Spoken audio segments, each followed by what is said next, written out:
now, Trump tariffs are likely to drive New York right into a recession, and it's going to be worse for New York City and its suburbs. This is not just rhetoric. We crunched the numbers. Looks like a lot of rot for the Big Apple. Why? Well, some of our city's economy are being targeted. Large parts of the city's economy are being targeted already. New Yorkers face roughly $20 billion in increased costs. A staggering 260,000 jobs are under threat unless Donald Trump backs off. And that's exactly what I'm urging him to do today. Back off, President Trump. What you're doing is ugly. Ugly for New York and ugly for the nation. Telling President Trump, put down the golf clubs and pick up the papers, because what is going on is anything but great.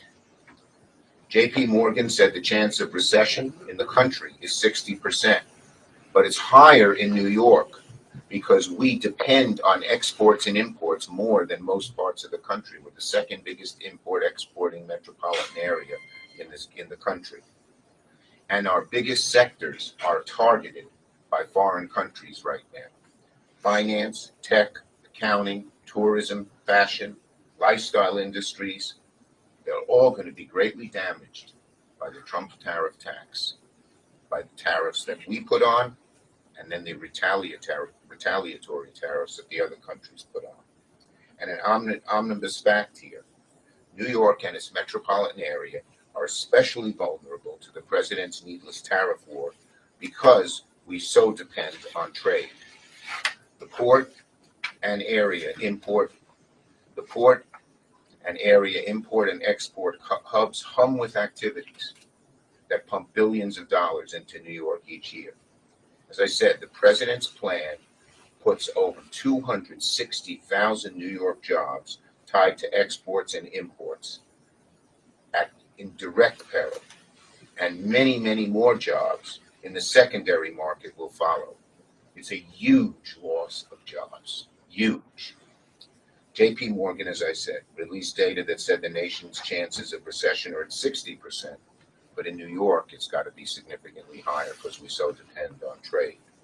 And right now, the European Union is seeking to retaliate directly at New York's main economic sectors: financial, accounting, tech. Tariffs on imports will hurt tourism, another big industry. And now that Europe is already retaliating, Asia is next. Last week, not Chuck Schumer, but JP Morgan said the chance of a recession substantially increased due to the president's tariff announcements. JP Morgan, normally a staid banking organization, headlined its report on Trump's tariffs by saying, quote, "There will be blood," and dated April 3rd warned these policies, if sustained, would likely push the U.S. and global economy into recession this year. An update of our probability scenario tree makes this point, raising the risk of recession to 60%.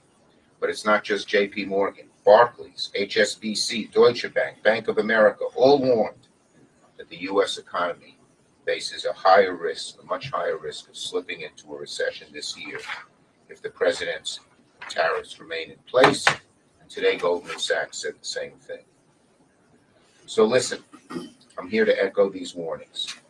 Trump's tariff tax would be the biggest increase in taxes since 1968, and it's comparable to smooth hauling, the infamous tariff acts that helped prolong the Great Depression back in the 20s and 30s. As for New York, I'm seeing red. Again, the dangers to New York are greater than just about anywhere else. Here are some local dangers. Trump's tariffs will raise the cost for New York City and threaten to put the Big Apple straight into a recession. That's where they're heading. Trump's tariffs are the largest tax increase since the Vietnam War, and it will immediately sink New York's economy.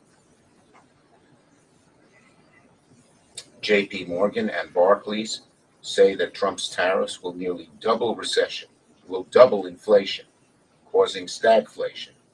That means the economy doesn't grow, but prices grow up. The worst of all worlds for New Yorkers and Americans. But New York will feel it hardest and first. And more than $5 trillion was wiped out in the stock market after Trump's announcement. The worst days of trading since March 2020. And here is how New York is particularly vulnerable. As I said, we trade over $200 billion in goods alone. This entire subset of the economy has been staggered no matter what the president does right now. His tariffs will mean we said this, a $20 billion hit to New York. We said over 260,000 jobs at risk directly and many more indirectly. And our biggest industries are the ones at risk. Tourism is a big risk. Canada is one of our biggest tourist countries. Loads of Canadians come here. They've already seen a 23% drop of travel to the U.S. What does that mean for New York? The hotels are less crowded, the restaurants are less crowded, Broadway is less crowded, less money in people's pockets. When Canadians, Europeans, Asians no longer come here. The fashion and garment industry is facing price increases of 10 to 17%. We are a fashion and garment hub. So the bottom line is Donald Trump's tariff strategy is wreaking havoc on New York. It's driving us into a recession. So, once again, I urge the president to back off before it's too late. The damage you've already done is huge, but stop now or it's going to get even worse. President Trump, find a way to put down the golf clubs and pick up the papers, the financial papers. Take a real look at what's going on here, because it's anything but great. It's anything but beautiful. In fact, it's quite ugly and quite gratuitous to nosedive the nation's economy. Questions on this subject? Yes. Senator Schumer, can you break down the power that Congress does or does not have in terms of tariffs? And if there is some steps that Congress should take, what would it take? Okay, first, I had an amendment on the floor of the Senate late last week, that said the tariffs should, if there's any increase in the price of consumer goods, the tariffs should be undone. Unfortunately, no Republican voted for it. They're all afraid of Trump. Now, Maria Cantwell has a bill with Chuck Grassley that I'm a co-sponsor of, which says any future tariffs have to be approved by Congress. And the details of that amendment are in the press release page passed out. Let me just finish. So first, I had an amendment that would have rescinded the previous tariffs if any prices went up, but no Republican voted for it. They're all afraid of Trump. Hopefully, they'll change their minds as they see how bad this is. Senator Cantwell, along with Senator Grassley, has a bipartisan bill that would say no future tariffs can go into effect without Congress. I support that bill, but we have to undo the existing tariffs as well. Are you convinced, Senator, that what the president is doing is legal? Is the Senate considering legal action? Because, back when the Constitution was written, this was firmly Congress's power. Can you claw it back? We are looking at every legal avenue to stop these tariffs as well, but that will take a while, and the damage is going to be very, very large, very, very soon. Speaking of damage, are you worried that the damage is already, let's say the tariffs go away tomorrow, the volatility at this point is already too much? Yes, the chaos that the president has done already, even if he would get rid of them tomorrow, which seems highly unlikely, does huge damage. Businesses like to plan. When they see the erratic nature, the chaotic nature of what the president is doing, they say, I better not build that new plant. I better not train that new worker. I better not try that new product. Consumers are saying the same thing. Consumer confidence is down a record amount, more than in a decade, because consumers are saying if these tariffs are going to hit, I better not go on that vacation to see grandma. I better not buy that new car. I better not, upgrade the groceries I'm buying. Okay. Thank you, everybody. Thanks, I'm on Senator. my way to D.C. to fight these tariffs right now. Thank you. Get him, Tiger. Who's this? Oh, yeah, Daniel, we'll call you from the car. Okay, thanks, everybody.